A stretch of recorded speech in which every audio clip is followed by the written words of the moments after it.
Hello বন্ধুরা, welcome to Rajlakshmi রান্নাঘর। আবার একটা নতুন রেসিপি নিয়ে তোমাদের সামনে চলে এসেছি। তার জন্য দুটো নারকেল নিয়েছি।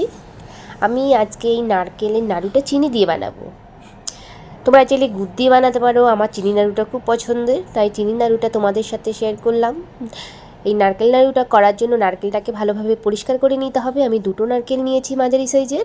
তারপরে সুন্দরভাবে মিহিভাবে তোমার কুড়িয়ে নিতে হবে। না কুড়ালে বড় বড় যদি থাকে তাহলে নাড়ুটা সুন্দর হয় না। দেখো কোড়ানোটা খুব মিহি হয়েছে, আর উপরটা ভালোভাবে ছাড়িয়ে নিতে হবে, না হলে কোড়ানোর সময় নারকেলের যে উপরের যে কিছু নোংরা ওটাগুলো নারকেলের মধ্যে পড়বে, কালারটা সুন্দর আসবে না।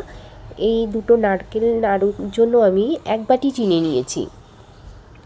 চিনি নিয়ে নারকেল কোড়াটাকে ভালোভাবে চটকে চটকে মেখে নিয়ে আমি 10 মিনিট মতো রেখে দেব।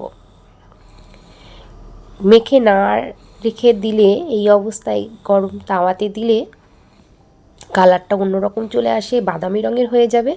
চিনি দিয়ে মেখে রাখার পরে 10 মিনিট দেখো চিনিটা গলে জল ছাড়ছে। এইবার আমি কড়াইতে মেখে রাখা নারকেলটা দিয়ে দেব। আমি আস্তে ফ্লেমেই করব, আস্তে আস্তে, আর সমানই নেড়ে যেতে হবে, নাড়া বন্ধ করলে হবে না, তাহলে লালচে একটা রং আসবে, পুরো কালারটা চেঞ্জ হয়ে যাবে। এতে আমি 3-4টে এলাচ দিয়েছি।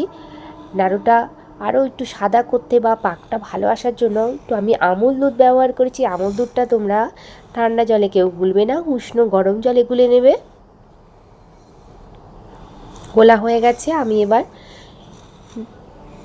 নারকেলের মধ্যে এই দুধটা দিয়ে দেবো। এতে পাকটা ভালো আসবে, ছড়িয়ে যাবে না। চিনি দিয়ে যেহেতু নাড়ুটা করছি, পাকটা ছেড়ে যাওয়ার ভয় থাকে।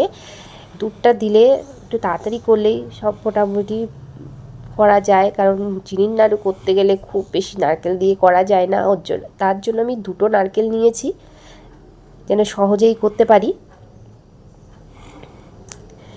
নারকেলের পাকটা প্রায় এসে গেছে, দেখো কড়াইটা নাড়ার পরে সাদা সাদা চলে এসছে, তাহলেই বুঝে নিতে হবে যে পাক প্রায় চলে এসছে।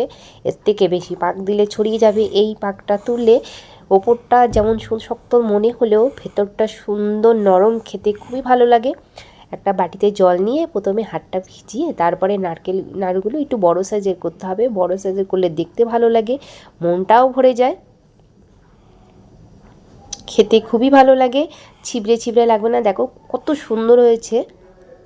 তোমাদের যদি ভালো লাগে এই রেসিপিটি, অবশ্যই একটা লাইক কমেন্ট সাবস্ক্রাইব করে দিও প্লিজ।